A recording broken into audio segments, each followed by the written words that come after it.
Many people do not know how much Mzee Munyao contributed to the success of the Mwai Kibaki presidency. Through the years in DP, all the way until Kibaki was sworn in, Mzee stood by him. So likewise, behind every great leader, there are even greater leaders like Munyao, on whose shoulders Kibaki stood with Wamalwa as his vice president. Kibaki stood with Kalonzo as his vice president to become one of the greatest presidents Kenya has ever had. That is the kind of leader we have come to mourn today. He was a leader of integrity, and if we want this country to change, in 2027, we must put integrity on the ballot. That is the only way this country is going to change.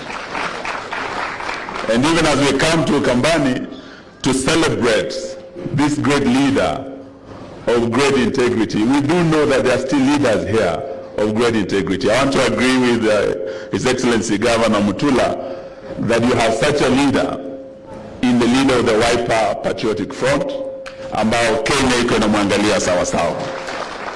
Na tukija hapa tunaomba watu wa Ukambani, huyu Kalonzo mumwangalie na macho yote mbili. Huyu Kalonzo mumshike na mikono yote mbili.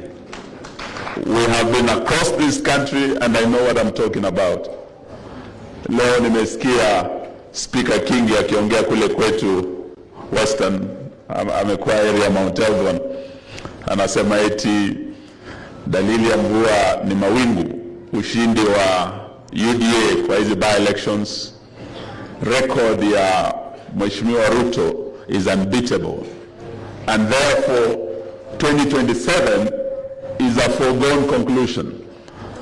Amesema ya kwamba we'll have a competition in 2027 without a competitor because William Ruto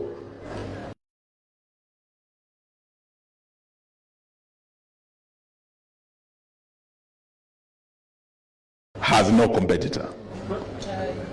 I want to tell Bwana Kingi, this was the case the day Goliath was walking and chest thumping and saying, who can beat me? Until little David came with a stone. I want to tell Speaker Kingi, this was the day that the great engineers boasted and said, the greatest ship ever made, the greatest engineering feat in the history of engineering, the Titanic was unsinkable. The day the Titanic sank, they said it was unsinkable. So today we come home to celebrate this great leader and to tell those who are just stamping because of the rigged